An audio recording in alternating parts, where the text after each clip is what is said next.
On the night of September 7th, a drone attack took place in Russia's Krasnodar region.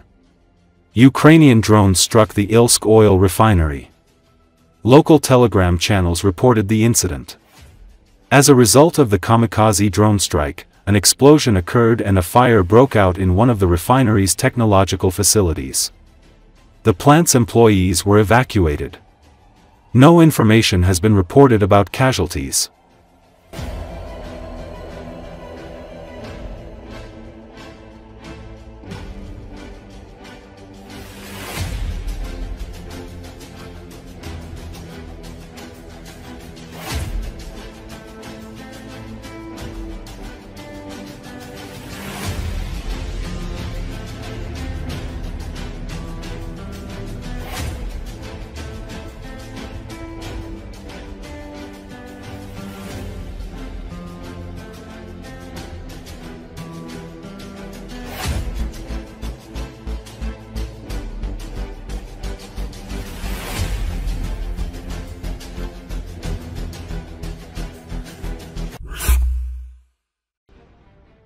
Ukraine's Foreign Intelligence Service has reported that Russia has about 13.2 billion tons of economically viable, proven oil reserves, enough for roughly 25 years of production, according to Euromaidan Press media outlet.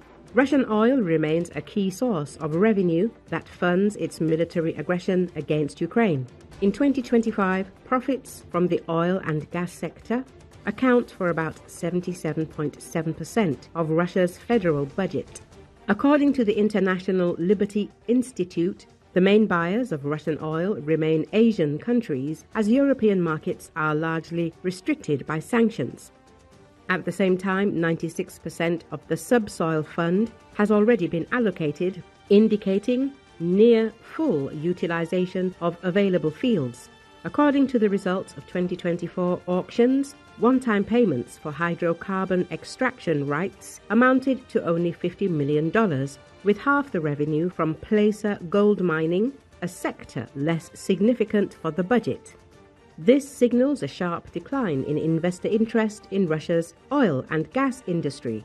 Ukraine's intelligence notes that over the next 10 to 15 years, the potential for further exploration of existing fields in Russia will be exhausted.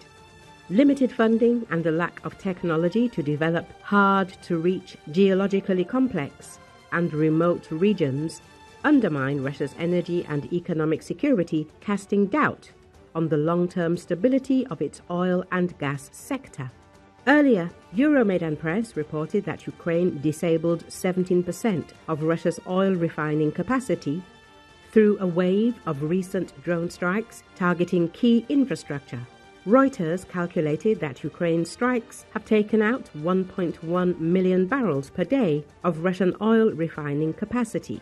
The drones targeted 10 plants, including Lukoil's Volgograd refinery and Rosneft's facility in Ryazan. Other damaged refineries include those in Rostov, Samara, Saratov and Krasnodar regions. In addition to oil refineries, Ukrainian drones attacked the Druzhba pipeline and Novatek's Ust-Luga export terminal and gas processing complex in the Baltic Sea. The Syzran refinery in Samara Oblast was critically affected. Key equipment was destroyed, rendering it unable to function. Afipsky in Krasnodar Krai and the facility in Novokuybishevsk was also hit.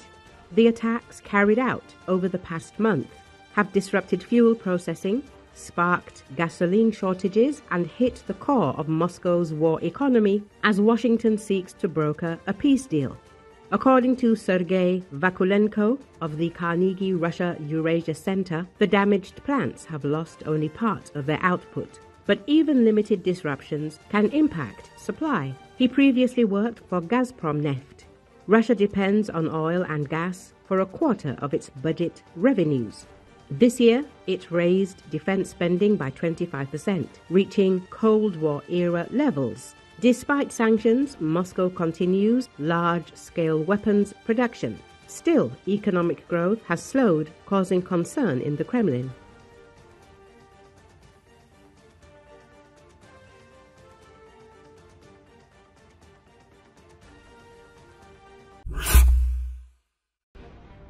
The war with Ukraine has become a tool for the ruling elite of Russia to retain power in Russia. And if there is no war, the Kremlin will lose such a tool. This opinion was expressed in a conversation with Glavred by military expert and former SBU employee Ivan Stupak. All these boys in panties will return home and crime may reign. By the way, since last year, the Putin administration has been holding events aimed at employing those who returned from the war, says Stupak. The expert explained that they want to employ all those who returned from the war in a way that would not have negative consequences. A career elevator is being created. The task is to place them in the legislative bodies in the regional assembly, because they are afraid that people with combat experience will either go into crime or into opposition movements. To prevent this from happening, they are thinking up what to do with them, the expert said. It is also impossible to rule out the possibility that Russia will face the risk of conflict between this new political class and the old one. In any case, war is life for such people. Their thinking looks something like this. There is a war. Moving forward, no war. We need to talk about something else. And it will be unpleasant to talk about something else, especially about the losses in the battles for territories that have become scorched earth. There is nothing there. It is probably worse than even the Chernobyl zone. In this context, I constantly talk about the Kharkiv region. The Russians were not there for very long, but the territories are still being demined. And what can we say about Bakhmut, for example, or the entire Donetsk region? I assume that it will take years to demine it. Stupak summed up. Russian economist Vladimir Milov said how Ukraine can drive Russians to protest in the Russian Federation. When the government in Russia weakens and citizens stop being afraid, mass riots may begin in the country.